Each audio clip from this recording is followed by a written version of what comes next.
Thank you so much, Carolyn. Welcome, everyone. Welcome, and thanks to Carolyn and everyone for attending today. My name is Naomi House, and for the last 11 years, I've been running a website called INALJ. The acronym stands for I Need a Library Job. And I'm just going to take you through a bunch of your questions that you sent in and a lot of other information. And I'm hoping that this is very helpful. Please, everyone, feel free to ask questions at any point. Let me explain a little bit about how I'm going to be presenting. And hopefully this will be conversational, that we'll not just be doing a presentation, we'll also be answering a lot of your concerns and your questions as I go along. A little bit about the way that I like to present. I'm going to be sharing my screen with you, and I have several different pages of topics that I'm going to be covering. And then at the very end, a bunch of the questions that you all submitted when you signed up for this particular webinar. And I'd love to get to those, and I'd love to answer ones throughout. So what I'm going to be doing is taking some breaks after each section, coming back to my face and checking the Q&A, and also asking if you have anything. If not, we'll move on to the next section. So to start with, let me just share the first page, and at any point type in, but I won't be answering right away. I'll be waiting until those little breaks. And I'll make it clear what those breaks are. So here we are. And the presentation is called Careers and Job Hunting Strategies Beyond the L and LIS, Library and Information Science. I'm going to try to take great care to explain any acronyms that I use. And if I don't, please nudge me, and my apologies. So brief introduction, I want to talk a little bit about myself, how I got started, and what this presentation will cover and what it won't. So my name is Naomi House, and I use she, her pronouns. And I started a website for people who wanted to find jobs, who either worked in libraries, had their master's degree, or just interested in the skill sets that library work relates to. And I just wanted to share all of those jobs that I was getting with my classmates at Rutgers. I was in my MLIS program, Master of Library and Information Science, which they have now changed to an MI, Master of Information. What this presentation will cover, my main emphasis is going to be on these non-library jobs, but there have been questions, and in my brief summary, I will also mention a few websites that I use for library jobs as well. I really just like to lead with one of the greatest concerns that I see from library job hunters is, why am I not getting interviews? Why am I not getting a job? And unfortunately, there isn't a formula. There aren't necessarily mistakes that you are making. There are a lot of factors and a lot of other things that we'll be covering that could be stopping you. And not all of that is going to be in your control. So I wanted to just make clear from the beginning that there will be no singular prescriptive answer. This is just a PDF I had, and this is how I'm doing my sections. You can see there's a lot of blank space afterwards. And that's the space where I'm going to take a break and come back and ask you if you have any questions. So just to give you an idea of what that looks like, I'm doing it quickly right now, although this is just the beginning. There we go. Here I am. So at this point, I would say, hey, anybody got any questions? There are no open questions, so I'll move on to the next slide.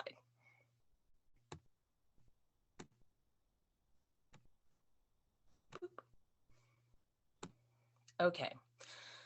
So job hunting during this pandemic has shifted the entire job market, and it isn't easy to predict what will happen next. This is not a new thing. This has been for as long as I've been working or interested in working libraries, which has been over 20 years. It's been very common to go through these periods of hardship. This just happens to be a very different one in that we don't have, this isn't a market force the way that the great crash of 2008 was, where you could kind of see where things would start to build back up again. There is an aspect here with the, you know, the health aspect to the pandemic, and how it's just, you know, very disproportionately affecting different sectors as well as different places, not just country to country, but county to county. We're here in New York State. I just wanted to wave and let you all know that I'm in Allegheny County today, but I'm based in Chemung County. And yeah, it's startling how different even county to county within New York State can be. The job market has often been really hard in LIS, especially libraries, and this isn't new. Libraries often depend on very specific funding. Public libraries might need millages. Academic libraries also have, you know, funding attached to larger budgets. So I've seen many bad job markets over these years. I've seen periods of recovery, but they've never seemed to recover fully back into what, you know, what we expected, what had happened previously.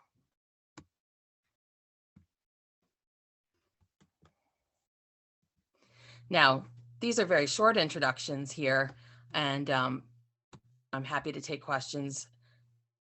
Right now, I do have a question, so I'm going to take this one, but I have 1 or 2 sections that are much longer, and we can really deep dive into those. And that's going to be more about specific other types of jobs that you can do, as well as other resources that you may want to use and strategies. Somebody is asking, for recent MLS grads on this webinar, what's the minimum salary that might induce you to apply? Oh, upstate Western New York market in particular. Wow. Well, upstate and Western New York, I'm, like I mentioned, Elmira, Chemung County, Steuben. I'm over here in Allegheny County, more Western New York. I think that this is a great question actually for the group. But our small towns have library director positions that only require a high school degree sometimes and very low salaries, or might be part-time. Whereas in larger cities, Corning, Elmira, Buffalo, Rochester, you're going to need a lot more to live on. So that's a very crucial thing. And if anybody would like to chime in there and say something about their specific experience, that's something that I'd like to revisit to closer to the end if anybody hasn't answered. Thank you. So let me go on to the next slide.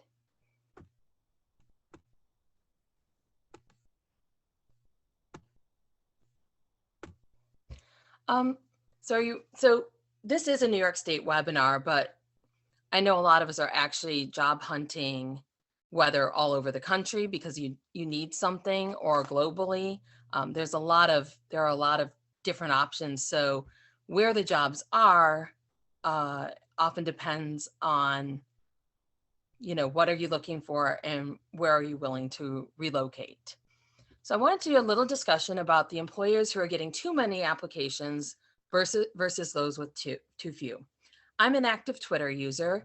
My handle, I will share with you all in the chat in a minute, but I also, it's InaLJ, INALJ, Naomi. It's a personal account, so I talk about a wide range of things that are outside of the scope of library jobs as well, and things that I'm passionate about. But one of the things that we've seen a lot of over the course of the pandemic, and I am narrowing this to the pandemic here, is that some jobs will get 100 to 300 applicants, and some will get 1 or 2, or they're really struggling to get any applicants. And a lot of that has to do with how job hunters are strategizing. Prestige institutions, especially in higher ed, you know, the elite institutions, they're going to get a lot more job applicants. Jobs that pay well get more applicants, and jobs that advertise very widely tend to get more applicants as long as they have a living wage for where they are. There are also many jobs I just mentioned that are getting too few applicants, sometimes part-time, sometimes underpaid, and a lot of them, maybe there's just red flags, the benefits aren't there. You're wearing too many hats. You're having to do too much with too little. So both type of employers are out there. As a job hunter, it's really important to start strategizing and not wasting time on applications that maybe they'll be seen, but you don't really have much of a chance for, and finding the balance in the ones that you do have a chance for. This was something I tried when I moved back to the United States. I did a couple of federal government applications, which tend to be very long. And I did them because I was interested, but also as tests. What would they say about transferable skills? And I found that they were really specific. And if you had transferable skills, they were less likely to keep you, even if you made it to the next round. They have enough applicants to have the exact skills in the exact fields that they wanted. So I'm much more judicious about how I apply for those types of jobs.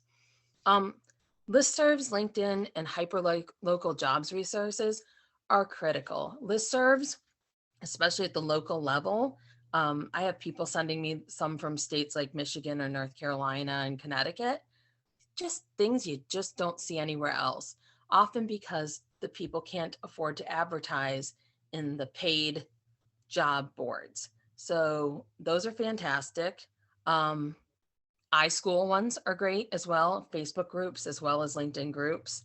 LinkedIn is great if you're looking for recruiters, especially for companies for non-library jobs, and hyperlocal jobs resources. Just if you're living in Rochester, really going through and seeing who are the employers in Rochester and going to their actual jobs websites, and once a week going through and seeing if there's anything that is a potential job for you. Those are some of the strategies I use. Okay. So if anybody does have any questions, I do actually have a couple of questions about that as well. I'm using the Q&A function to look for questions, not the chat one, but I think the chat is full of really great information right now, and I can't wait to read it at the end after this as well. I'm moving on to my next one, because we actually have, you guys were fantastic. I have 2 pages of questions that even if we don't ask any question during this, I have 2 pages to answer at the very end of my presentation. So I'm happy to do that, or maybe they'll spark some conversation or discussion. And thank you all for chiming in and helping each other with this. I mean, the virtual support network is so important. So I'm gonna go back and share to the next one, and then we can see what questions you might have.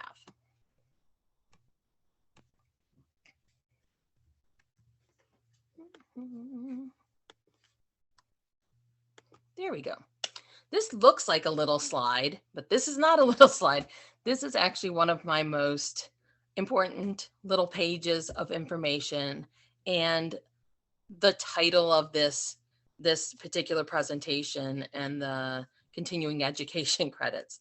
This is the stuff that you can never learn enough about. There's always something out there to learn about, and there's always new jobs being found.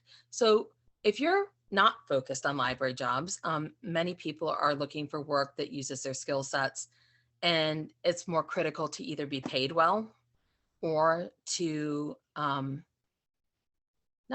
just be paid well, but also to be doing work that feels meaningful, or honestly just pays the bills. You need to find something, and you're not finding anything in a traditional library setting. Okay, well, what can you do? What kind of jobs are there? Now, I want to make something very clear. I never think of this in terms of just people with the MLS, the master's degree. I'm always thinking of people from high school education, associates, bachelors, people who've worked in libraries, people who've worked as administrative assistants. There's a lot of people who can work in library and information science type positions. And there are a lot of jobs out there that will hire you and have movement potential. So even though a fair number of you are people who may be interested in this topic with your MLS, don't ever think just without the MLS, you can't do some of these jobs. You absolutely can. So I'll read through this quickly, and then I'm going to actually go to these hyperlinks. On my website on INA LJ, I have keywords for job searching, and it's on the left sidebar of every single page. Here it is. It's a list of terms searching for jobs related to library skills and labor. These are actual jobs or ILS systems or, things that other people have told me they do, other types of jobs. It's a list that's been alphabetized. It is not extensive. It is not, it could probably be 3 times as long or 4 times as long. There are always things that could be added, and I do try several times a year to add even more. UX is there, but I need to add the acronym there as user experience. I have it above as user experience design. But all of these different things are things that people can do. I mentioned that it's not just people who have a library degree that can start researching for a library adjacent job. And I'm going to point to the one that I did years ago. I was moving with my associate's degree back to the Washington, D.C. area, and I didn't have a job, and I put in applications at libraries, but I was waiting to hear back. In the meantime, I went ahead and looked at library vendors and publishers and their jobs boards online, and I found a job that was a transactional law researcher.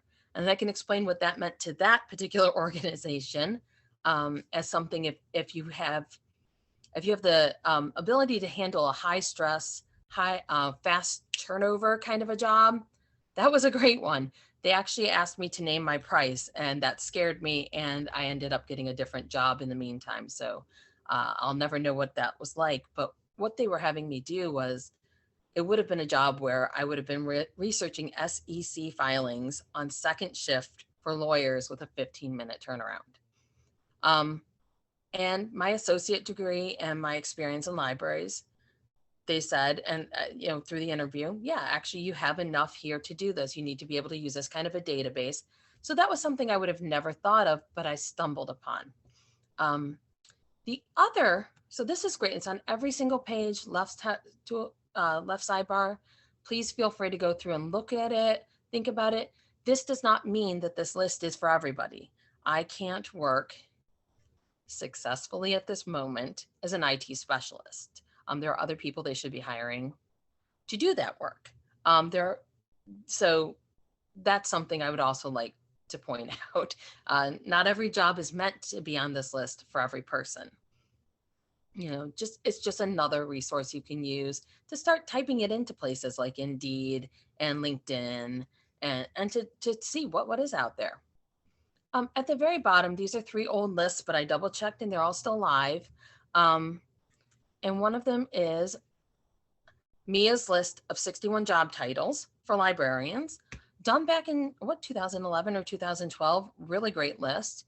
Another extremely extensive list called Real Job Titles for Librarians and Information Professionals from Michelle. And then one of my former volunteers in Canada, Elena, made this fantastic Real Job Titles for Information Specialists in French. So that's something as a resource you can always use. It brings me back to the first slide, and apologies for that. So I'm happy to, if anyone has a question about a specific one, if I know anything about it, I'm happy to talk about those. But what I really wanted to drill down to, the ones I know a little bit more about, is this second link, 2020 INA LJ interviews about non-library LIS jobs, where I did over 20 interviews with people who have either library degrees or experience working in libraries who then decided to work in another field. And wow, these people are amazing. I'm going to pull up that link. I have an incredible amount of thanks to everybody who did this. And I'm hoping to do another series maybe next year, time permitting. But if you ever wanted to know what it was like to be a social media manager and if you're qualified, Valerie's interview was fantastic. I just want to give you an idea of what the structure of these interviews looked like. So I just pull it up very quickly here. But I asked them 5 questions. How did you get your foot in the door? And that's question 2. How did you personally get into doing this? Because it's nice to talk about what websites are out there where you can actually find these jobs, but how do you actually get the job? And every single one of these interviewees gave phenomenal answers, taught me something that I would have never known otherwise. And these are fantastic resources. This is not a small list. I just want to show you these ones because these are the ones I can talk a little more specifically to, since I've read through them and interviewed them and talked with all of these people. Whether you want to be an executive director and CEO in a consortium and what consortium work is like. And I did also some summaries. The summaries of all of these different interviews, the weekly summaries, will give you further links to job resources. I summarized what each person talked about. And then I said, hey, did you know you can find prospect research jobs on this website?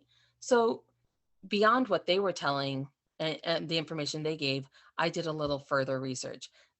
This is something people tend to maybe skip over. And I would really say there's a lot of great information in these weekly summaries. And they're right in with all of these other non-library jobs, which is linked at the very top of every single one of my website pages there. There it is. So I'm just going to show you through these, and hopefully this isn't scanning too fast or uncomfortable. I apologize that I'm not switching back and forth to the Q&A until I'm done with this particular slide, but I'm happy to answer any questions. Laura Pike-Seeley actually did several interviews for us, brand archivist work, as well as her knowledge management work. Kate worked for years in sales and vendor work, managing volunteers and coordinating. Leaf's interview was really great. Search quality analyst, business system analyst, and taxonomist work at big places like eBay. So that's got some phenomenal information. Well, what if you have a lot of library experience and just can't get that final job for some reason? Well, Max did a great interview about what kinds of stuff he did in his library work that translated over to the IT world. As really, really fantastic information within there. Document management technician work, and working for contractors and government contractors. Lead IT business systems analyst and Scrum Master work. I learned so much doing these interviews that I had no idea. I had spent most of my career in libraries, some in customer service at stores. So the idea that I, as a librarian, could walk into these fields and there were already people there who understood what those skill sets were and that I would be a good fit. Wow, that there's a ton of information in there. User operations and research operations, talent intelligence. This is a type of HR work.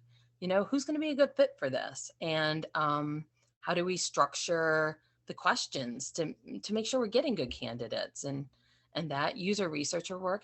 And several of these people have actually gone on to do even new jobs since this. And this was only 2020, summer 2020 that I did these interviews.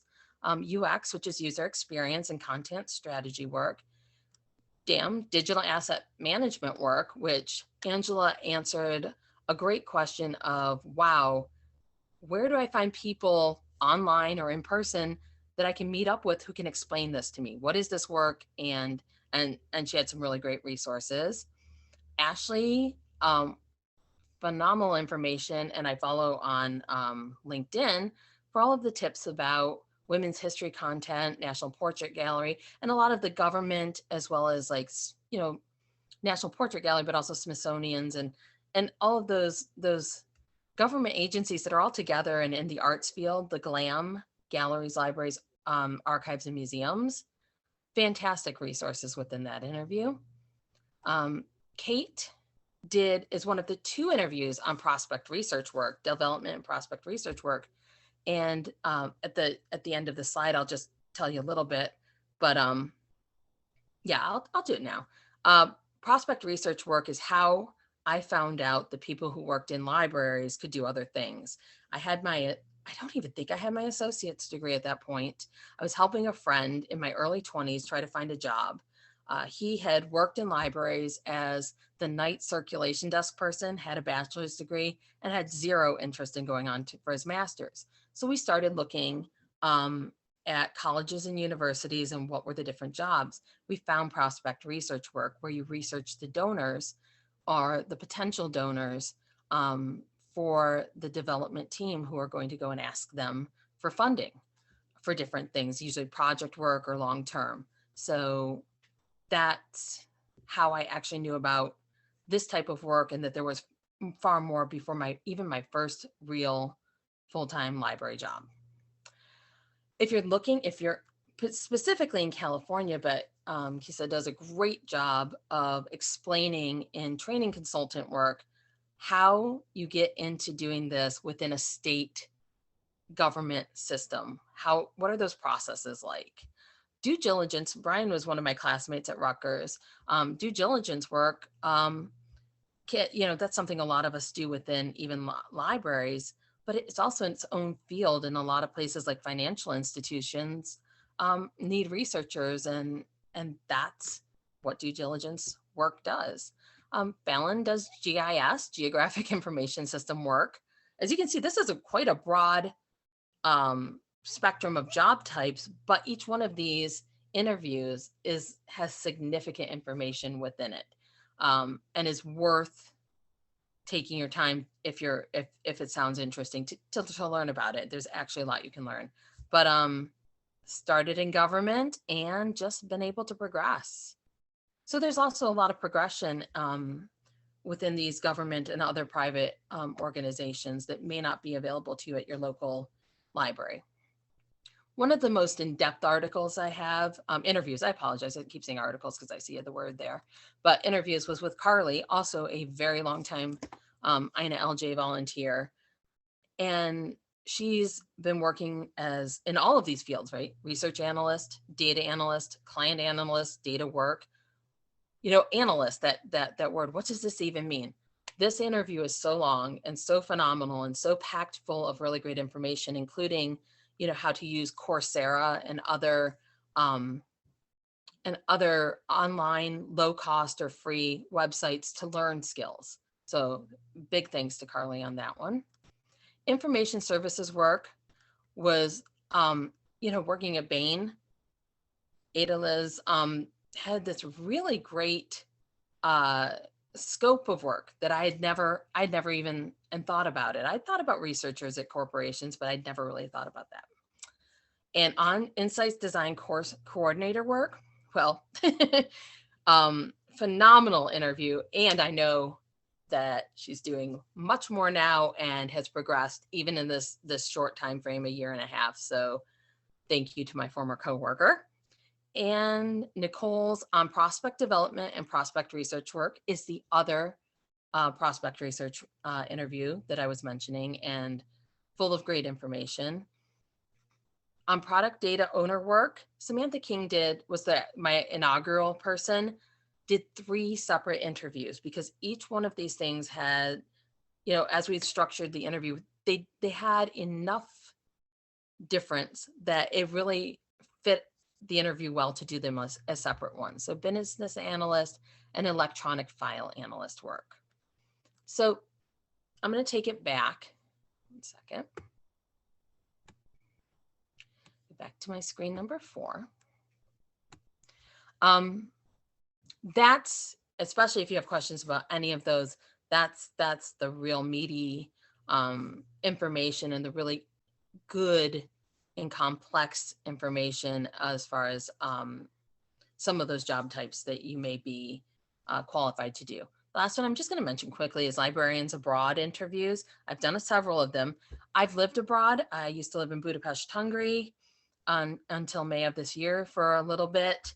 But I did not work abroad. I got lucky. They gave us a temporary permit to live there for a short period of time. So I don't include myself in the librarians abroad, but I've been a librarian and abroad. While working on INLJ, actually, it just didn't, it counted as American work. And there are only a few interviews here. This is Kate, who wrote a book that I'm going to be recommending in one of my sections. Grisha, fantastic on being an English language teacher abroad. And, oh yes, military librarianship, Jada, who I met through friends in DC. That's very helpful. A lot of people wonder, how do you get your foot in the door there? How do you become a good candidate to get that kind of a job? And how long will it take to go through the process? So I really appreciate all of their information. I'm going to move this back down and see if we have any questions. Oh, I see we have some Q&A questions. That's fantastic. Thank you all. Okay, anonymous. I'm going to start at the bottom one. Let's see. I work part-time in a small community library. Are there any full-time library positions that don't require an MLS? Sure. I actually worked for most of my career as a library assistant or a managing library assistant, managing the circ desk students, always full-time, benefited, but they were not in small community libraries. Often they don't have the tax base or, the ability to fund those. So I was I'll tell you where I was in New York. I worked in Ithaca College.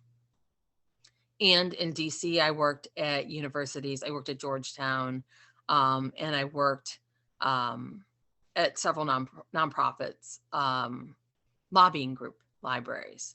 So yeah, there are jobs. It's just often not in the smaller communities. Would you put a retail customer service in your cover letter or resume when applying for a librarian position?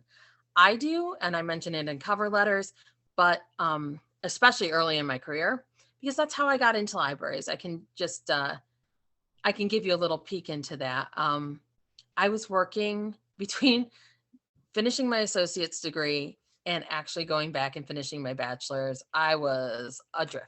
I had no idea what I wanted to do. Did I want to be a teacher? What were my options even? And did I want to spend the money or take out the loans? Because it was going to have to be loans. And so a recruiter came through. I was working at a Cost Plus World Market in Virginia, and they had been through many times through my line because they lived nearby, and they liked my customer service skills and said, have you ever considered working in a library? So I started as a part-time short-term library position, then a placement, which was a 4-month placement, which they then hired me full-time. And from there, now I've developed the resume. But these days I might still include it because I just want library leadership or leadership in other places to understand that I have the experience, and it's something that I feel is extremely important and transferable based on the position. If it's a forward-facing position or one where you're going to be dealing with people. I'm sorry, let me move on to the next question. Post-pandemic, do you have any job titles that come to mind with much lower customer service focus than public librarianship? Kind of the opposite, right? Recommendations for introverts, those opposed to dying by plague. Oh my gosh, yeah. So this is a good moment. Let's see how far we get along in all of this, but this is a really good moment to talk about something I'm going to be mentioning soon. What are you willing to risk? And for me, I'm absolutely not willing to risk my life or my family lives for a job. So that really limits what I am willing to apply for.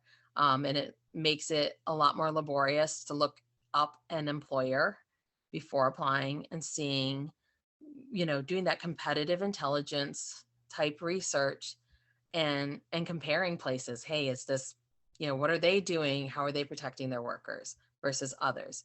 A lot of that behind the scenes work has kind of always been the metadata, taxonomy, catalogers, all very different but related. And I've never been a true cataloger. I've done cataloging, but I've never been a true cataloger. I've never had those positions, but they certainly seem to be more remote and online. Um, that's where the big job scrapers sometimes can be really handy, like Indeed, where you can set it to only work from home, only remote options. I certainly include any in my daily INA LJ jobs lists that I make, and I'll show that at the end. But yeah, those tend to be really important. And some of those other ones, like, dealing with somebody even online, that like a lawyer, a situation that I described, that can be high stress too. So even if you're online, it's how much daily interaction do you get with people. So you can look at some of those, but yeah, definitely the jobs that'll give you piecework or a certain thing that you can focus on for a while, like taxonomy work, versus a whole lot of committee meetings, the reference and the dealing with, like I mentioned, the lawyers one. I'm going to scan down here because we have some extra questions here. Due to a disability, I can only work part-time. Can you give any tips for finding part-time work? I love that the part-time work still exists. It's something that I would even consider as well. One of the key challenges has been that we don't have any standardized way of referring to part-time work in library jobs. People send me things where it'd be part-time, part-time with no dash, PT, right? The acronym. And I think that's actually a real struggle, because if you're trying to look through things really, really quickly, not as many of the big job boards make that as clear, or it might not be the big job board's fault. It might be the employer didn't see that little toggle to switch. So those are the ones I always look for: PT, part-time, part-time, and part in quotes with space time. And I look on places like LinkedIn as well as Twitter. Twitter can be pretty fantastic as well. And I also use hashtags like library jobs, one word, or LIS jobs, one word, when I search on Twitter. Also remote work, any great, and hiring virtual work options.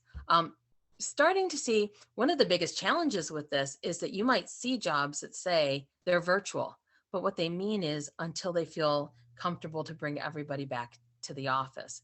And that might not be in the job ad, the first little thing you click on, but in the text of the job ad, they'll say, work from home for now until we decide, and then everybody needs to be in San Francisco. So more and more of those are outside of libraries still right now. And I do try to include them on mine, but my site needs to get more robust as well. And I'm just taking a little time during this transition time back to America. So I might not be sharing the volume I will be next year, but it's definitely some things out there, just not the volume I wish we were seeing, especially with the need. I think there are a ton of people who need to work from home, and we haven't quite seen that recovery, and I hope we will. Are there jobs at next question. I should do that. I apologize. Are there jobs at local libraries that are based around local or community history? Sure. I mean, I don't see them often, but absolutely. I've seen them in bigger cities, mostly New Orleans, and not just the libraries, but also the archives and the historical societies. Those are great places to look as well. Maybe the SAA, Society of American Archivists. I think I have that right. I think it's archivists and not archives, SAA. Apologies for not having that on the tip of my tongue. But their jobs boards can be pretty phenomenal too, as well as local historical societies. Most of the local historical societies that I know in Western and Central New York are volunteer only, unfortunately. If you have a couple hours a week, to gain experience and you have the time and resources, yay. But, the pickings are a little slim there.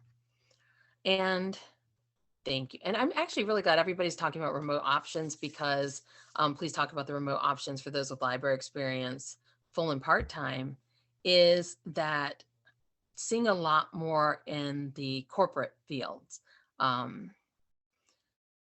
a lot more with vendor work, a lot more with, training and that kind of technical work, things that they were already using Zoom and other types of presentation software to communicate with their customers. Those are customer service type positions that I've seen more of.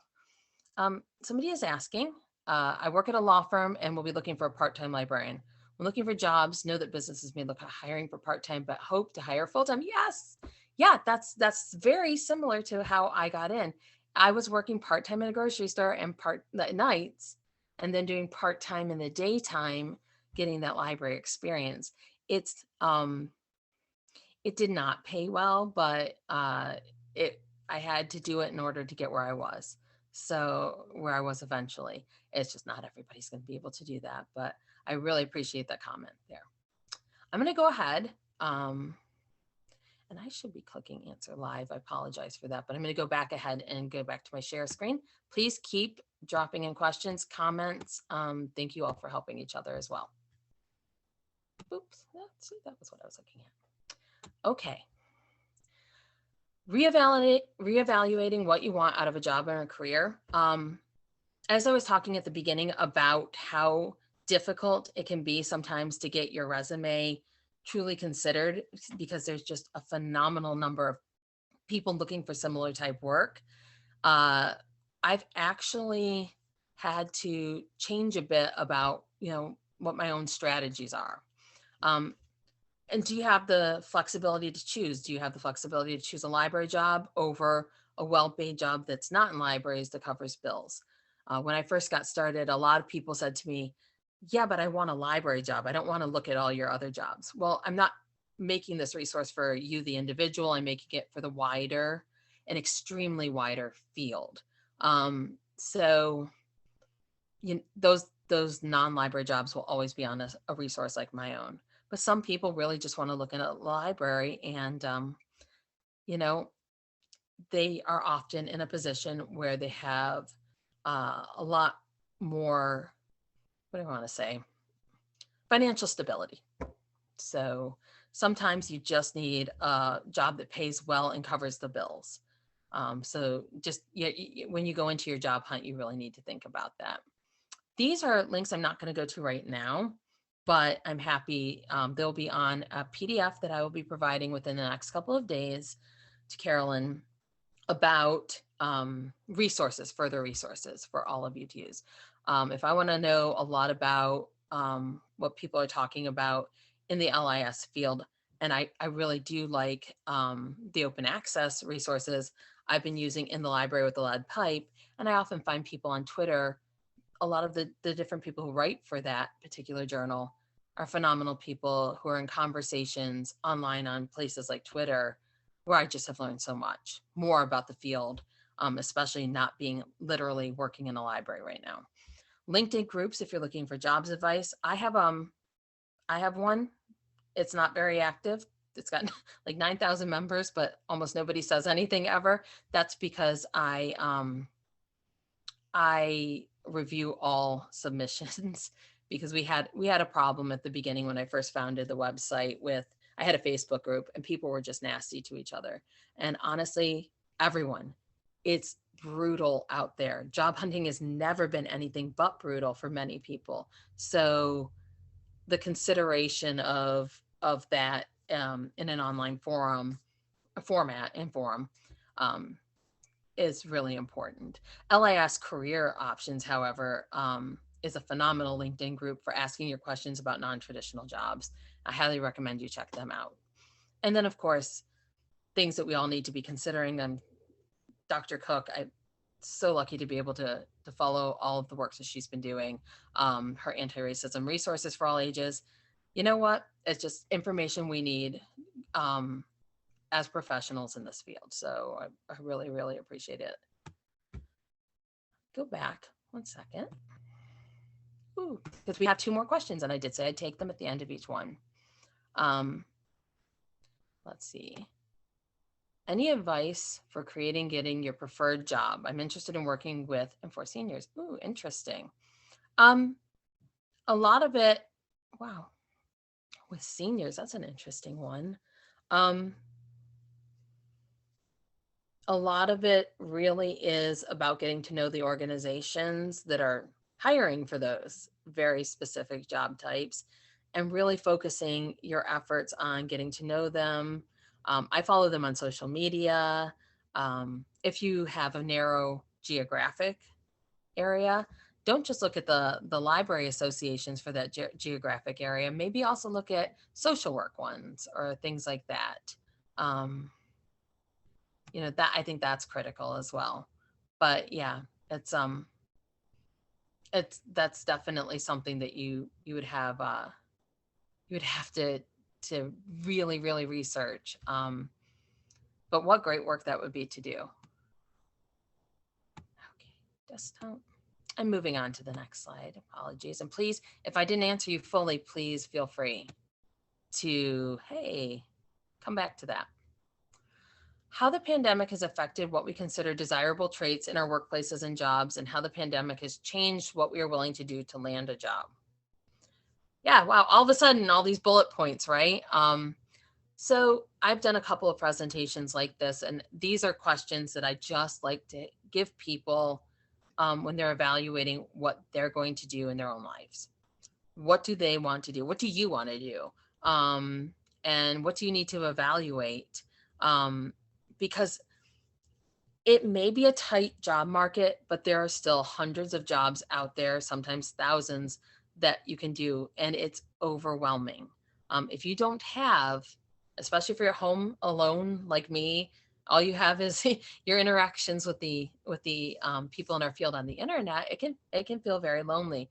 Sometimes it's helpful to have a jobs buddy or somebody that you feel you can actually bounce ideas off of. So I'm just going to read through these, but add a little bit. Discussion about how to function. We are evaluating and moving wants into the needs category. Okay, what this means is pre-pandemic, I would have looked at the, hierarchy of needs, right? And then what my actual needs are for my family and myself, and said, okay, I have all of these flexibilities. I only have these certain needs. Well, now some of those wanting to work from home, or wanting, remote work, or wanting to only live or work within a certain city or geographic area, I might actually move those into the needs.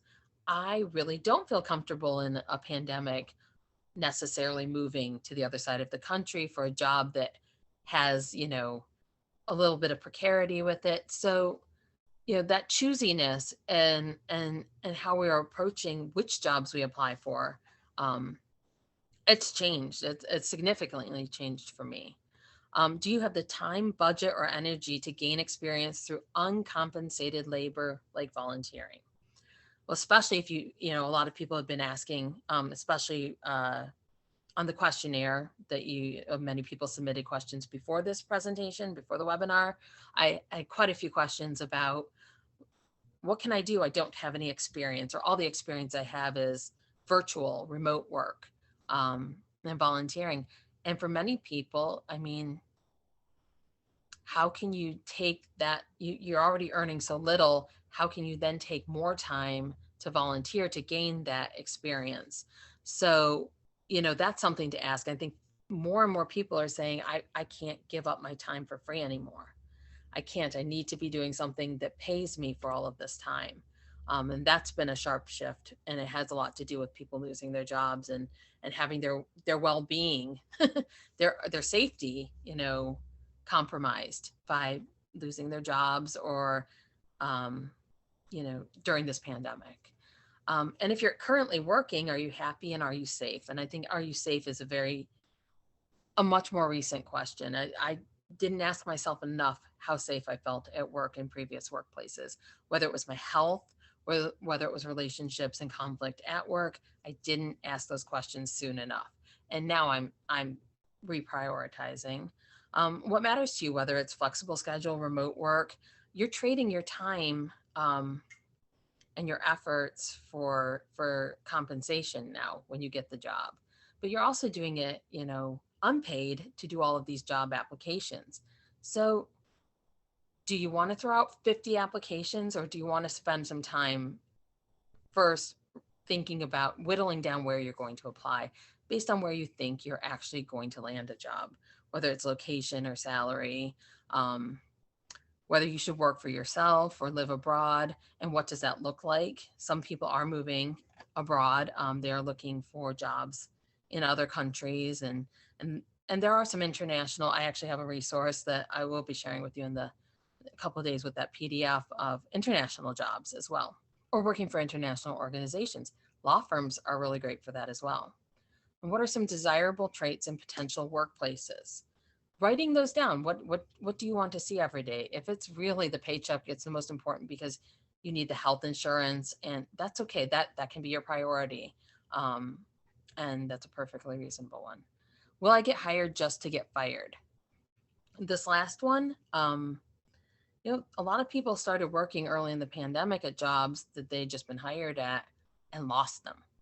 So they were fired after 7 months. So really, using competitive intelligence, which is one of those job categories, basically kind of it's not private investigating, but it's really trying to research the health of the organization, see what their financials are before you apply, especially have they been doing layoffs? So that's important stuff. And I'm back with the question here, so let me ask that. Oh, good, because this is about professional certificates, and something else also I think we can cover too. What other professional certificates that I could pursue besides an MLS? I've been a children's library assistant for 20 years. There's a lot of stuff out there. I mean, Library Juice Academy. There are a lot of other organizations, whether it's like the Medical Library Association has a certificate program. Really depends on what you want to do. And where you want to move with that. Do you want to stay? Are you looking to move into a different type of a job? Are you looking to do something similar? And would you need a professional certificate to do that? Would that be an advantage? I'd like to know a little more about that. But I do think as far as within New York State, I know I'm not the right person to answer a public library question, if that happens to be about that. So maybe somebody can chime in. Thank you so much. Okay, I'm going to go back to the next slide. Thank you.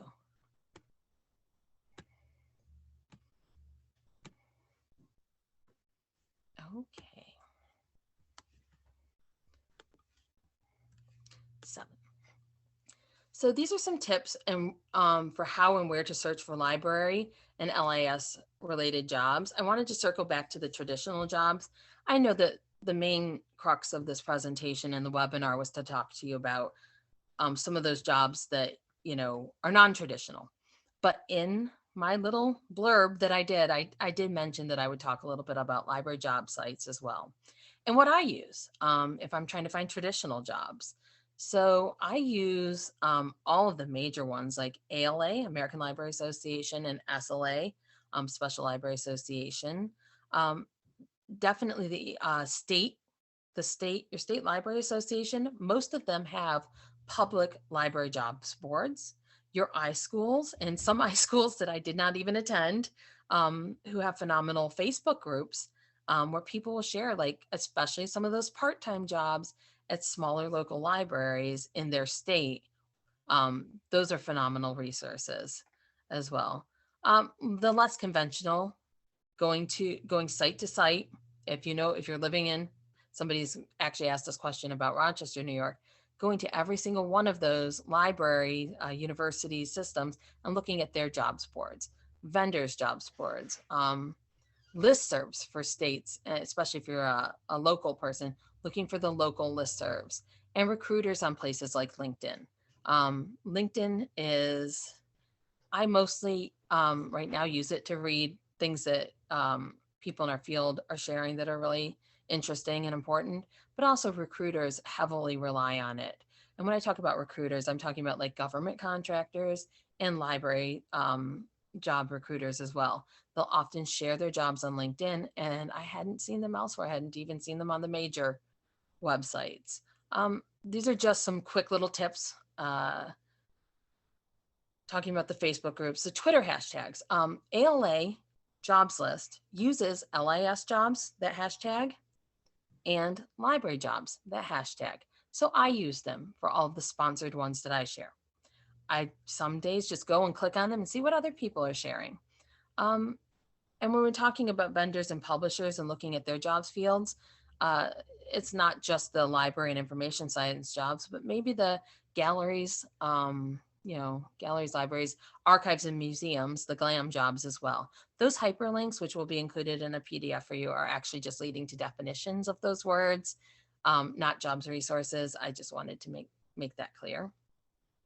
And then internationally, I mentioned this, but the job collector, which is going international in archives.wordpress.com. That's a phenomenal resource. The IFLA LibJobs, they send out emails. A lot of them are in the United States. And USA jobs, which are not just going abroad, not just international library jobs and related fields, but also all the federal government jobs that are not contracting jobs. So that's a great resource. And there's a book, a couple of people that I've interviewed and know, Taking Your MLIS Abroad, Getting and Succeeding in an International Library Job. So you can look that up, see if you can interlibrary loan it through your local library. Fantastic resource. I'm going to switch back to check on questions, and I'll come right back to this.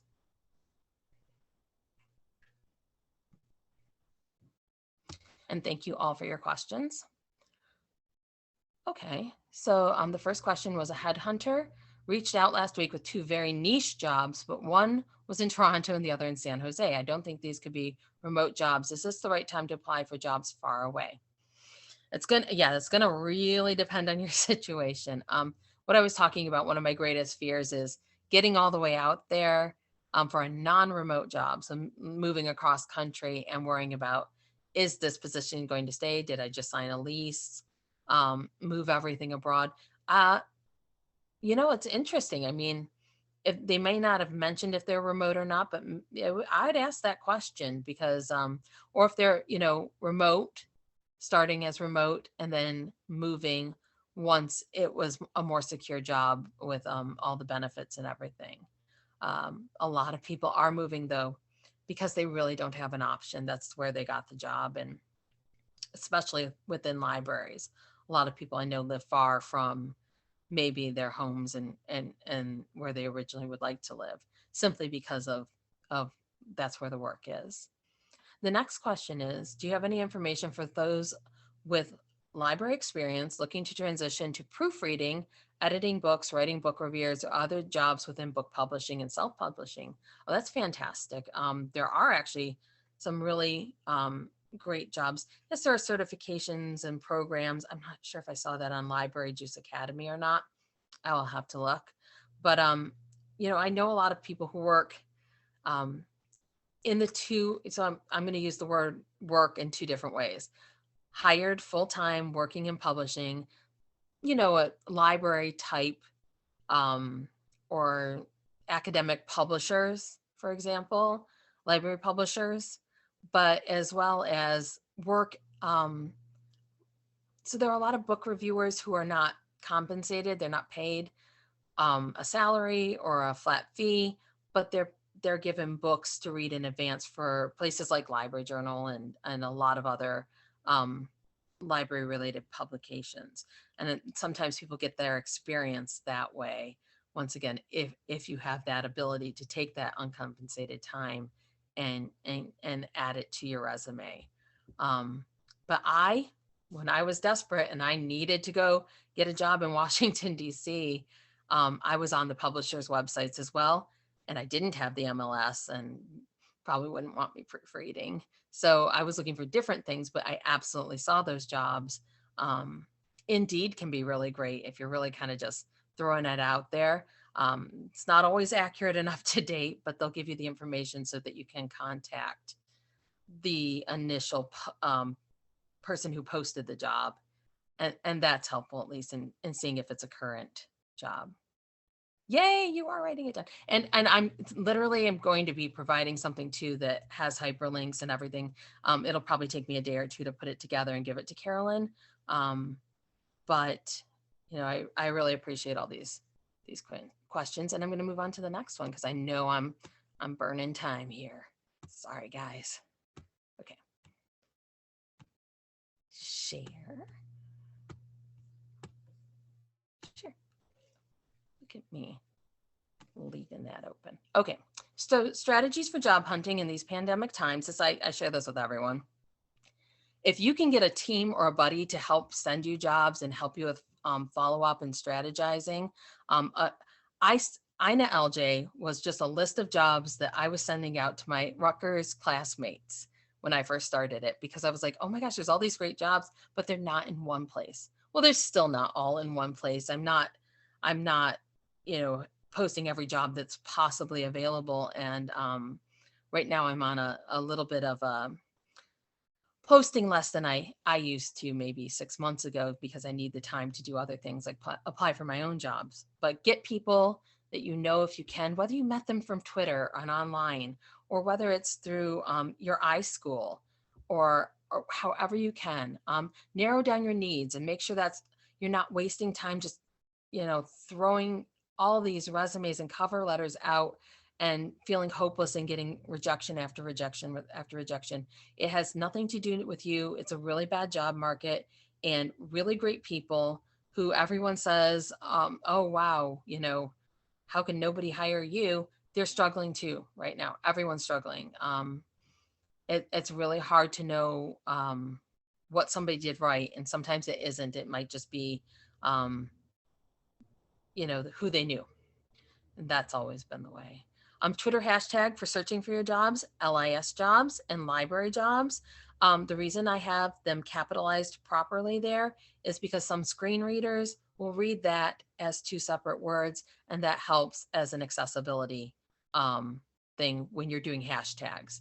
And please, everything you do, if you're applying for a job or whatever, put it in the Wayback Machine and email yourself. That way you will be able to go back and look at that job ad if it's been pulled. And this is the Internet Archive Wayback Machine. And you see I did web.archive.org, and in the bottom, save page now. It's been a lifesaver for me. You know, a lot of times companies or organizations will pull a job ad. So that might be your only way. All my sponsored ads, the people who pay me for job ads, which is the minority of the job ads on INLJ, I harvest them. So those will always work. You'll always be able to find them in the Wayback Machine. I'm going to go back quickly. Ooh, I see Q&A has nothing. So let's just keep going. Let's keep going. Oh, I see it, but I'm coming back. I promise. Okay. Because I was already going to share my screen. Apologies. I will be getting to that question. Okay. And I might as well just go right back, because I just wanted to let you guys know, thank you so much. It was really, really helpful that so many people asked questions in advance. I categorized some of them, and this is 2 pages, boop and boop, of questions. And so I'm going to go quickly look at the live question Q&A feed, but then I'm going to come back to here. And I wanted you to know that I took all of these very seriously. I thought about them, and if I have an answer, I'll give it to you. And if I don't, I'll be very clear on I may be the wrong person to ask this. So I appreciate them, and let's go back, because I did see a Q&A. I did. Okay. Thank you very much. This is the question. Do you have any advice on how to transition within a different library setting? Currently a public librarian interested in working in a special or corporate libraries, but not sure my current skills from a public library setting can apply. Oh my gosh, let me tell you. Okay, I'm not active in Special Libraries Association anymore. I was years ago, maybe a decade ago, and especially in the DC library, DC SLA. But they're really great at this. Those are the people, whether they're online, you know, you can query them. They really do understand. And a lot of them used to work as public librarians and now work in, you know, either a corporate setting, a bank, maybe they work for a nonprofit or a lobbying group. They're working at Smithsonian libraries and government organizations, and they get it. They get what you can do, and they're often really great leads on jobs. The other group, which I kind of learned about probably through SLA, was what was the LinkedIn group, the LIS jobs list one. And let me just go ahead, very quickly pull that up for you, because I think it was in the last screen share, and I can actually see, hey guys, hey questions. Okay. Jobs. Ooh, was it real? Wow, have we breezed right through that? Okay. So where is that? Ta-da! LIS Career Options LinkedIn group. I'm going to click on this. I'm on a different computer. Curses. Here I was all prepared and I forgot I didn't log in, and I'm not going to do that right now.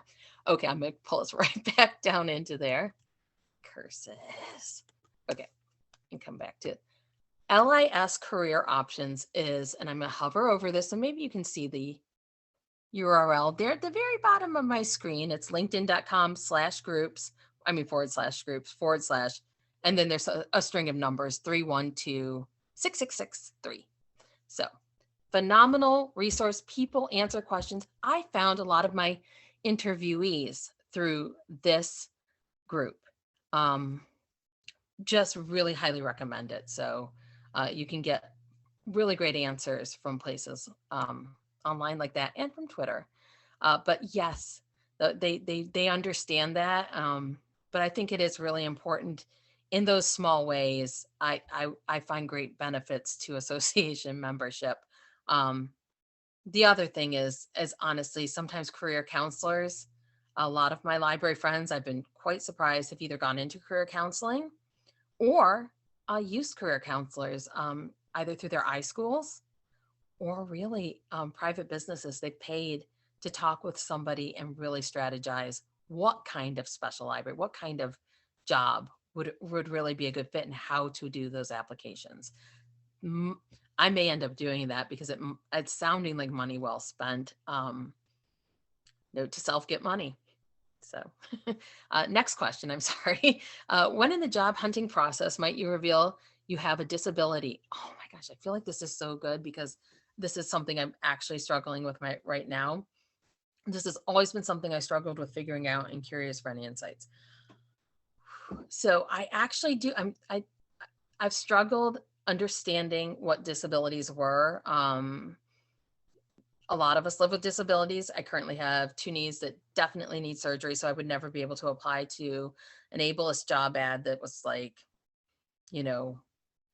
requiring, 1 hour a week lifting 40-pound boxes to do 39 hours on the reference desk. I consider those very ableist, because there's jobs that require you to do lifting, and then there are jobs that don't actually require you to do lifting. They're just trying to spread the work around, and it actually makes people like me who live with disabilities or are disabled just no.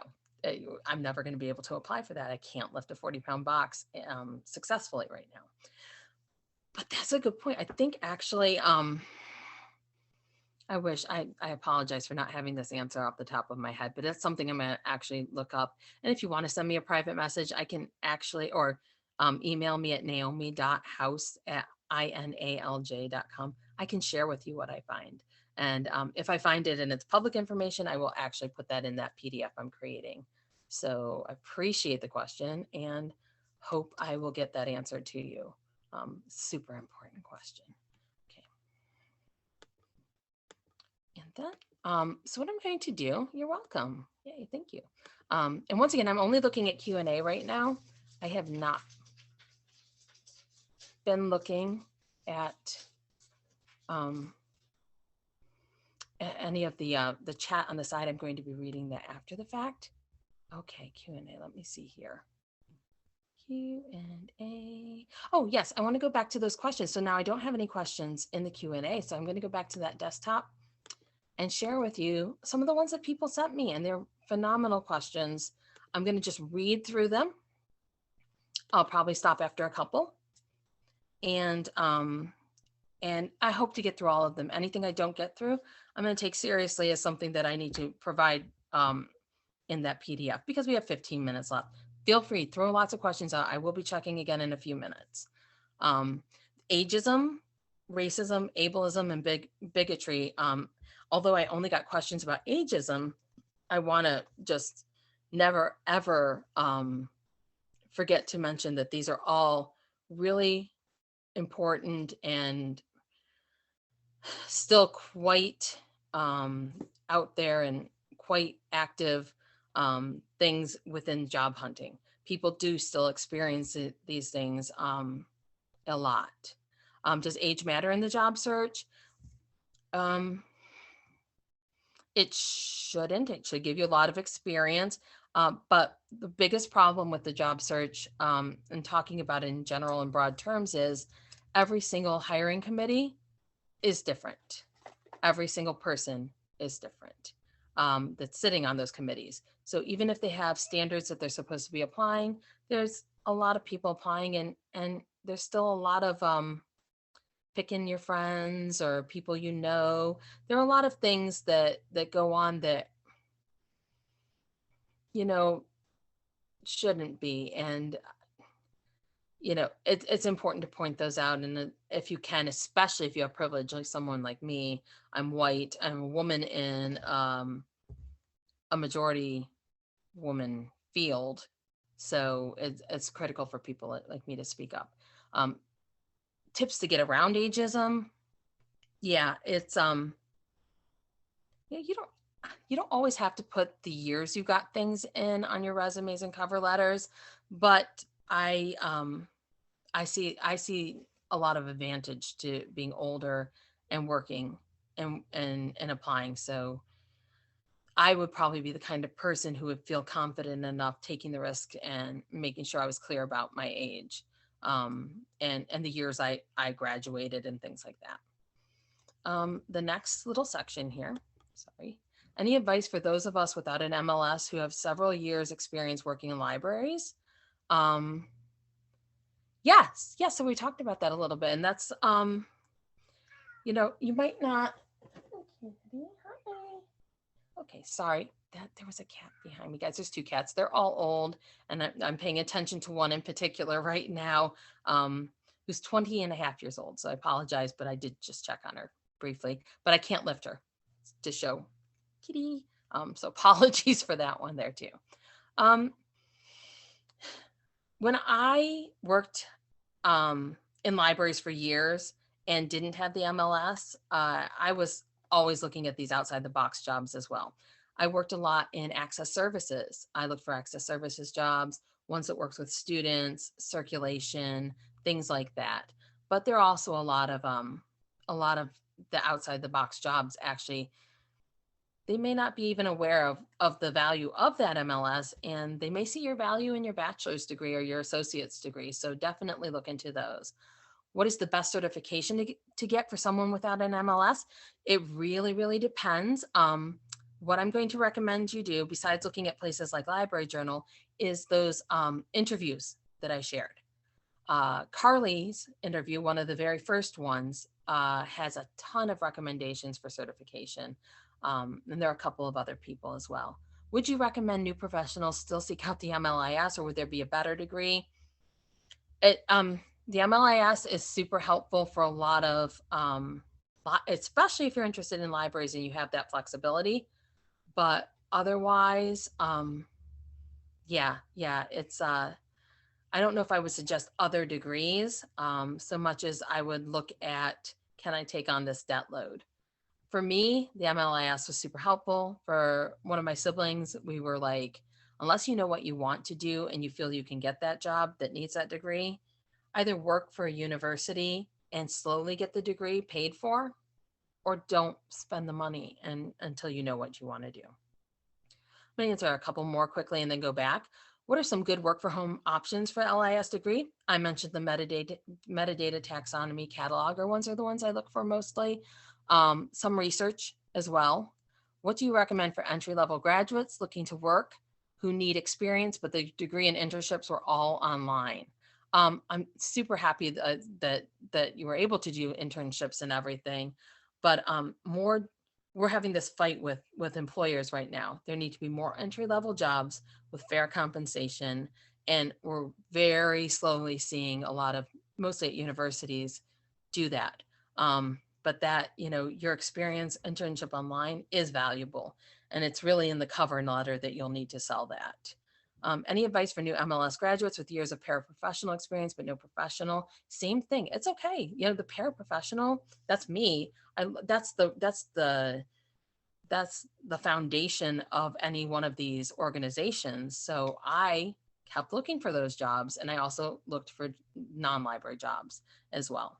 How do you convince someone to hire you for a library job in a different part of the library field with little experience? That was my recommendation about looking at associations, either local associations, associations outside of libraries, like I think it's APRA, and they may go by not by their acronym, but it's the prospect research one. That one's a good one. How do you convince? Oh, I'm sorry. That was the one I just read. Yes. Advice for transitioning from public to academic libraries. I've seen it happen a lot with some really great people. It's really, a lot of them have been very active on Twitter and with doing presentations now, maybe reaching out to academic librarians that and talking about that. What are they looking for? What are the differences in what they're looking for on a CV versus your resume? Really starting those conversations and seeing who reaches back to you. I'm going to skip back. I know we have 10 minutes left and I have about just a little over a page of questions left, but I don't want to leave anybody behind. Thank you. And I'm so happy I did because I see there are 2 Q&A questions here. Can we see your cats? Do I have a picture of the cat? Well, they're very old. Oh my gosh. Like I mentioned, 20 and a half years old. They're my parents' cats. The secret is my parents have better internet. So I'm actually at their house. They're in our very small bubble of people we're willing to see, as I have 2 children who are both under the age of 5 and unable to be vaccinated. So we're at our little small bubble. The other cats are, I think, 15 and 17. Yeah, so these are old kitties. Should you put down the year you graduated high school on your resume? I can't think of having done that in many a year. Oh gosh. I literally only put down my degrees, my post high school degrees. So, I mean, if you only have the high school degree, you could. You could also probably leave it off. It would really depend on the type of job. Academia would be a lot more needing you to dot those I's and cross the T's. But yeah, I don't even know if I put my high school anymore on since I've had my first job or 2. But thank you for that question. Going back, we got a few more. And if anything, I'm so happy to answer anything anyone has. And if I'm not being clear, apologies, please let me know. Or if I need to, expand. Okay, look at us, getting close. Transferable skills and continuing education. If you don't have an MLS but want to edge out the competition, what would be good micro credentials to obtain? Well, honestly, if you don't have an MLS, unless you're looking at a really small library or maybe a more rural situation, most of the MLS candidates, especially if they say required, they really do require it. So it's more about getting creative with what jobs you're applying for. LinkedIn and Coursera. Carly, as I mentioned, as one of the interviews in the non-library jobs, has a lot of different certifications and skills that she learned using those websites. But also the Library Juice Academy. You can reach out to their instructors too and see what they offer, and maybe if they'll chat with you about places that really have seen the value in that. Next question, do you advise applying for jobs when you don't meet every qualification listed in the job posting? I mean, I do usually, unless it's something that may be a degree. I mostly don't apply for ones that require me to have like a second master's, which I do not have, because there's just so many other people who will. But if I feel like 70%, if I feel like I can, in my cover letter, I can and talk about, you know, what I can do that's similar, what my skill sets are that I think are transferable, and where I want to grow with this. Because you really should be growing in a lot of these jobs, and coming into it, yeah, that's something they might be looking for. It's worked with me on a lot of cover letters, speaking to that. Okay, last page. Should someone apply for a position requiring a specific degree if their on the job experience provides similar knowledge, skills, and transferable? I do this a lot. I did test it out. I got really far into a high level federal job application, which was like a 3 or 4 month process, only to have the actual people who are going to make the selection of the candidates say, no, we're not going to count your transferable experience.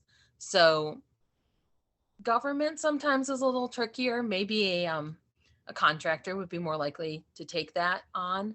But if it's a job I really feel like isn't going to be over applied to as well, I might go ahead and do that a lot more. When you've decided to leave the library field, how do you figure out what to do next? This is wow. It's really hard because there are actually a lot of things you can do, but we may not know the people who are already doing them. We may not have the connections. We may not know where those jobs boards are. That's why I did that interview series last year, and that's why it's just so full of really great information. And once again, thanks to every single person who did those interviews. But I sat down and I figured out what my needs were versus my wants. And did I want to be doing a job that fulfilled me at the job, or did I want to be compensated at a high level to, so looking for jobs more in corporate, those kinds of questions. Searching for jobs outside of libraries, what qualities, attributes are organizations and companies looking for having an LIS degree? It is good. There are a lot of your organizational skills, your tech skills. Those are two of them. Every one of the interviewees talks about this, but those are two things that came up a lot. Is collection management a dying area of librarianship? Not, I mean, I'm not a specialist in what's going on in the public library realm or even academia. I just follow a lot of librarians who do collection management and collection building, and they're still working and doing some phenomenal things. So maybe reach out to some local people and who are doing that labor and see if, you know, their ears to the ground. What are they hearing? What are they experiencing? I'd reach out to people. The worst they can do is either ignore you or say, no, I don't have time for this. If you're comfortable getting those responses, go for it. Okay. Can individuals with the MSIS versus the MLIS, as long as you're ALA accredited, and that's what I linked to there, that's the most important thing. I'm sure they do teach slightly different field work, but they're both ALA accredited most of the time. And what kind of consultant can I be with an MLS? Wow, you can do a lot of things. It just depends on where your strengths are, not necessarily the degree, whether it's career coaching or whether it's, you know, privacy, data privacy, things like that. So there are a lot of things, just where do you feel you're strong, and then see if other people out there are doing it and start following them. I'm going to go back one more time and then I'm going to come back to this because I really feel I can get through this last part real quick. Maybe. I'm close, guys. I know I'm close. Q&A. Can you talk about the difference between, the word soup of our degrees? Well, I have an MLIS from Rutgers from whenever I got it in the early 2010s. I actually don't know when I graduated. I don't have that off the top of my head, which is terrible, but you know, it just doesn't stick. But they've transitioned. They're now an MI. I'm not sure that so much changed about the degree so much as, you know, they're also thinking about these I schools are also thinking about the larger jobs fields. I think that's where I've seen a lot of the L's dropped, is not when they think that libraries are going away. It's more that they want to add people. They're trying to get more people to attend as well as graduate, but also get more people into jobs. So I hope that gives you a little more. And I'm just going to dip right back Can I do it, Carolyn? Let us see. Oh, for goodness sake. There it is. Yay. Okay. I got some location specific questions, New York City and Rochester and library adjacent work like HR work and stuff. And a lot of those, once again, I'm going to go to, you're either going to need to talk to recruiters on LinkedIn or start really digging in. Metro for New York City is a phenomenal, they have a lot of jobs up there, but recruiters are going to be huge in New York, big cities like New York City and DC. Rochester, when I lived up there, and I did live there for a couple of years, I was really going, I never found one that was still going steady. And instead I just went to all of the big employers and started looking at their websites. Same with the HR management, looking on like LinkedIn, and talent acquisition is a phenomenal field for people who like libraries, but also maybe want to lean towards the HR, but not in actual libraries. So that's something to look into, talent acquisition, one of the interviews that I did. We talked a little bit about the last one. If you can take a job in a field outside of libraries, how do you make sure you can return later? You don't, it just depends once again on how many people are applying. It's often very hard for people, but the pay and the work is often better, or, the pay is better and the work is similar. But you can't necessarily guarantee that what you're doing. Keep active in your associations and things like that. Maybe that'll help. The question about the CE for New York Public Library certification, I'm throwing that back to Carolyn. But my favorite question, and I'm going to tell you why, was somebody asked, is this thing on? In other words, it's a great tech question and it was memorable. And you know what? If you don't know if something is working, throw it out there. You'd be surprised. There is a person behind the screen that sees this. And yes, your question went through, and appreciate it. It was memorable. So that, I actually think we got through everything right on the dot. But if anybody has anything further, or Carolyn, I'm happy to stay a minute or so longer or whatever. Yay. That was like time down to the second. That was amazing. And this thing is on. Is this thing on? Yeah, I hear you. Yay. Round of applause, because I don't have that option here on webinar to give you the applause. So I'm going to give you the applause. Wonderful. Thank you. For those of you who didn't see me drop it in the chat a few times, to answer your question, there is CE credit for public librarians. You had to be here at the live webinar to get it. So you'll see that link in the chat. So make sure to grab that before you log off. And there's also an evaluation. We love comments. We use them for planning. This was an ESLN event, so we'll hopefully have more statewide events to share with you in the near future. So thanks, Naomi. Thank you. Appreciate it. Thank you for having me. Thank you to everybody for attending, and to everyone who's chiming in the chats. Thank you. I mean, it's just so helpful to have all of this additional information. There is no one resource. There's a lot of stuff out there. So I appreciate everything that you're contributing. All right. Okay, well, these things are always so hard for me to end because I love having a group here, but we're going to go ahead and say goodbye and have a wonderful rest of the day, everyone. Thank you. Appreciate it.